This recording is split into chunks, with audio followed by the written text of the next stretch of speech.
today's video, we'll talk about the ADN, or Associate's Degree in Nursing. Should you consider one? What are the pros and cons? Should you jump right into your BSN?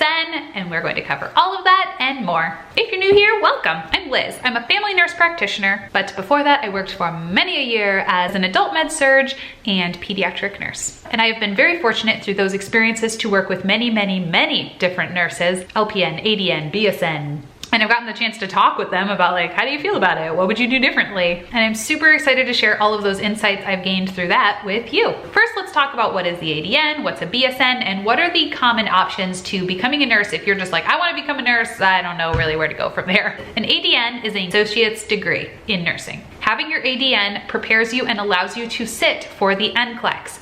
And the NCLEX is a national certifying boards exam that you take in the United States to become a registered nurse. Once you pass it, you have your license as a RN. And after you pass that, you're a full-grown fancy adult nurse. You can go get yourself a nursing job, yay!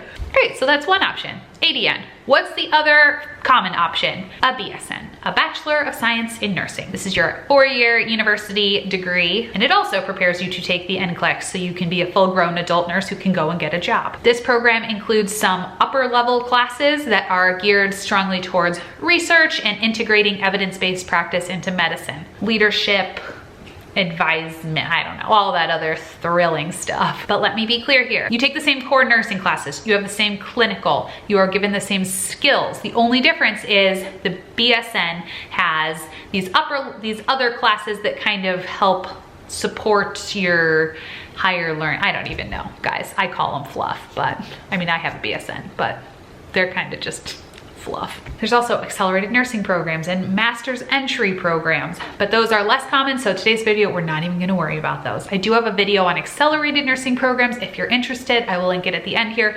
But in today's video, we're just gonna kind of look at ADN versus BSN to simplify things. Okay, so back on topic. You have your ADN and your BSN, and they both prepare you to be a registered nurse. They both let you sit for the NCLEX. So if you're sitting there thinking, why would you ever go and get your BSN when you could get your ADN, which kind of seems quicker and cheaper? And before we really even dive into this, I'll just say this totally depends on you. There's no right or wrong answer, guys. It's gonna depend on what works for you, okay? Don't look at what your neighbor's doing, what your aunt says you have to do, what your grandma's, no. The internet tells you, no, don't ever believe the internet.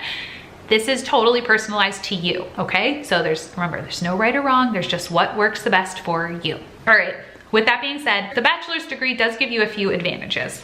One, you can participate in some more leadership roles in your hospital. For example, some hospitals don't let you be like the president or the leader of certain committees if you don't have your BSN. Some don't let you be on committees, which is kind of crazy, but there are different opportunities that are presented to you if you have that higher degree. The biggest thing to probably consider here is some hospital and health systems will only hire BSN prepared nurses because they're trying to maintain their magnet status, which is a recognition of like nursing excellence that requires a certain percentage of your nurses to be BSN prepared. Having your bachelor's also allows you to go to graduate school later if that is something you wish to pursue a little bit more seamlessly, I guess.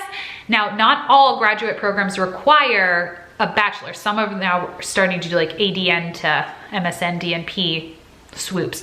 But for the most part, BSN to MSN or DNP are the more common trajectories. So you would already have that step kind of completed. Now, I will just say, in my opinion, I'm a huge believer in the BSN. I think, even though I did call them fluff classes, I do think they add a certain value to the profession. I think that is also just the way the world is going, that it is easier for BSN prepared nurses in a lot of places, not all, to find jobs and advance in their careers. So personally for me, and what I recommend to people I know, is I think the BSN should be the goal. But do you need it right away? That totally depends. Here is the biggest thing I want you to consider if you're thinking about ADN versus BSN. Do the hospitals and health systems in your area hire ADN nurses? Or are they like a BSN only club type of thing? I have seen some hospitals that are all about hiring ADN nurses. When I was doing clinicals in nursing school, the hospital I was associated with loved ADN nurses because they knew that school pumped out great, really well-prepared nurses, and they would hire from that community college in the blink of an eye, almost faster they would sometimes hire the BSN nurses. I've seen some hospitals hire ADN nurses, but written in their contract, it said, you know, within 3 to 5 years, you need to have completed your ADN to BSN bridge program. So you need to have your BSN basically within X amount of years, or you'll be fired. And then I've also worked at some hospitals that just said, nope, like we don't hire ADN nurses. We only want people with their bachelor's, which is, I think, total insanity. But fun fact, that's out there. Be aware. So ask in your community, ask your friends, ask the hospital, call the recruiter, whatever. Just be like, hey, find out, look at the job postings in your area. Does it say BSN required? Does it have strong language that implies, it might not say BSN required, but it might say BSN highly preferred. Probably a red flag that this area might be one where you might want to get your bachelor's, because the whole goal of this, remember, is to get a job. You want to pass that NCLEX, become a grown-up nurse, and get your job, and you want to be hired somewhere. So you want to be hireable in the eyes of these employers. So before you even really start going down this rabbit hole, I would look into that, because you might find out pretty quickly, oh, nope, okay, they don't really hire ADN. Then that really changes the whole course of how you're thinking about this, and end of conversation, unless you want to move. There's always that. Also, while we're kind of talking about the bridge programs, ADN to BSN, if you're going to do your ADN and you know you're going to chase it with a BSN, so you're kind of doing your ADN so you can pass, get a job, start working, and then you'll do your ADN to BSN program while you're already working and making the money as a nurse, perfect. I would honestly recommend though, you piggyback it, because you're already in that school flow. And let me tell you, you do not want to stop and then have to have like free time and realize what that is and then pick back up to start classes again. No. Friend, I've been there, and that's torture. That momentum is gone. You're never gonna be like, you know what, yeah, I wanna go back. This sounds like a great idea to spend all this free time doing homework. No, you'll never think that. Just piggyback that puppy on right to your ADN, BSN. Also, you can put it on your resume, and that'll look great for getting jobs. You could put on there like enrolled in ADN to BSN program, and that could alleviate a lot of the stressors that employer might have if they only really wanted a BSN, but you look awesome.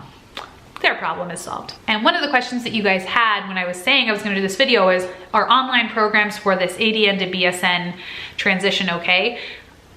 I think they're totally fine. There's not any more like nursing skills. So there's usually no clinical. If it is, it's in like a follow a manager type position, clinical, or in a research position. But you're not learning new nursing skills. So all of it's like those theory bookwork classes for the most part. So that's totally fine to do online. All right, so now that we've kind of laid the groundwork, we know the differences between the two. We know that, in my opinion, the BSN is a good goal to have, and what you kind of need to do in terms of finding out with your local health system what they're looking for. Now let's get down to the decision. So say you've done your research and you realized, cool, my local hospitals do hire some ADN nurses. What are some potential benefits to going this ADN route rather than jumping right into the BSN? One, it's probably going to be cheaper, because classes at a community college are almost always cheaper than four-year university classes. Two, it can be shorter. Now I say can be because sometimes these programs at community colleges have a really long waiting time, and you do like your 2 years of prereqs, and then the nursing program is 2 years, and just the way it's structured takes like 4 years, whereas you could have your whole BSN in 4 years if you went that route. But some of them are not nearly so backed up, or maybe you already have your prereqs done and now you're looking into this, so you would only be looking at those 2 years, or whatever your personal situation is. Maybe the slower pace in the beginning that can come with waiting to get into the nursing program would fit you better, so that ADN would work better for you. I would just kind of look at the individual programs, see how long it takes most people to complete the ADN nursing program, and juggle, like, time is not always the benefit here, it's usually cost. But some programs are quicker, you just never know. Look into yours. There certainly are benefits to taking everything in like baby steps and like incrementally working your way up. So if you're looking for a program that might be more affordable, might work with your schedule a little bit better, the ADN route might be a great one, and then you can just piggyback your BSN after it, but you can be working while you're working on it. All right, now I just wanted to spend a few moments addressing some myths that I hear all the time. I had you guys tell me on Instagram some of what the myths or questions you had about ADN nurses, so we're gonna address those now. One, ADN nurses are not as good of nurses as BSN prepared nurses. This might be the most false statement I've heard of all of them. I have found ADN students to be remarkably well prepared and clinically strong, sometimes even more so than BSN prepared nurses. You've had all the same prereqs, you've had all the same classes, and I feel like the drive is just there, sometimes more in ADN nurses rather than with BSN nurses. I don't know why, but I feel like they're very competitive. I just have found ADN nurses are usually very, very well trained. I don't know if it's because the focus isn't on like other academic things. It's just like we're gonna produce really good nurses or what, but ADN nurses are phenomenal. The second big myth, our ADN nurses are not competitive or, you know, have that rat race of like, my school is greater than your school. No, friends. Have you ever seen the waiting list on a ADN program? It's like a mile long. They are wildly competitive, and that is another thing that makes them a great school is if you're really messing up in class and you're just not doing it and you don't seem motivated and like you're in for it, goodbye. Someone else will take your seat in like 0.3 seconds. The school knows that. They can file that new person in and you're out. I have seen way more people in my experiences get kicked out of ADN programs rather than BSN programs. And I think honestly part of that is at a BSN program, you're at this four-year university, mom and dad might be helping pay for it. You're not gonna kick out Susan out of your BSN program because mom and dad are gonna be on the phone like, why'd you kick my daughter out of school? And they're gonna be like, it's fine, like you are paying a lot of money, whatever, coddle it. I have seen, and I'm not trying to sound like awful, I've just seen this happen so many times where you're just like, why are you still in this program? Like, how is this happening? Whereas I feel like ADN nurses, you aren't cutting it, you're cut, you're gone, you're replaced with someone else who will work hard and succeed. Sorry if that offended any of you. I've just seen, yeah, you've probably seen it. You know what I'm talking about. And to be clear, I'm in no way trying to say that BSN programs are not good. I just think ADN programs are maybe just as good. Third myth floating around out there is ADN nurses make less money. This is, I think it depends on the situation. Hospitals I've worked at, it went by level, years of experience that you got paid for. It didn't matter what degree you had. If you were a registered nurse, you were paid as a registered nurse. I have seen other places where you get like a little bit extra money if you're a BSN nurse versus an ADN, but I think for the most part, if you are a registered nurse, you are paid X amount, you know, throughout the health system for your years of experience. But that can be true, I think, in some places. Fourth myth or ponderance floating around out there, you have to take another boards exam when you pass your BSN. No. Once you pass your NCLEX, you are done, my friend. When you're if you're in an ADN to BSN program, you take like the tests that you take throughout the program, but there's no new qualifying exam at the end of it. You're just kind of completing those other upper level classes and then you're done. It does seem a little anticlimactic. And the fifth myth would be you can't have a leadership position if you're an ADN. And that's absolutely false. Most hospitals will absolutely let you be a charge nurse, a preceptor. Most will let you be a part of unit-based committees. Like I mentioned, you might not be able to be the chair or the president of it or whatever, but you can be involved in most cases. And your voice can be heard on the unit as a leader. So there you have it. Hopefully this gave you a little bit of a better idea of like if the ADN path is for you. Some of the pros and cons are of picking ADN versus BSN if you're looking at going to nursing school. If this video was helpful for you and you'd like to see more like it, consider subscribing. I make nursing and NP related content videos every Tuesday. And on Saturdays, I have a weekly vlog where I share my life as a family nurse practitioner. I also have fun little tidbits over on my Instagram where I show what I'm learning at work, what I'm doing at work, and all of that good stuff. It's also a really good place to message me if you want to chat, so make sure to add me over there. Let's be friends. Now for our question of the day. What was your favorite class so far in any class you've ever taken? Very broad. We'll leave it at that. College, prereqs, whatever. Mine, this is gonna sound totally creepy, was my cadaver anatomy lab during my nursing prereqs. And I absolutely thought it was just fascinating. Once you got over the creepy factor, it was so cool. What an amazing gift those people gave to donate their bodies to science to let us learn so much from them. Phenomenal experience if you ever have a chance to take a cadaver lab. Some of you are probably like, oh my gosh, my nightmare. But if you're into anatomy and like wanted to just see how everything worked, it was super interesting. Excited to hear what classes you guys liked the most. I hope you have a fabulous rest of your week. And if you're looking for some other videos to watch, I will leave some here at the end of the videos that you may be interested in checking out. Bye.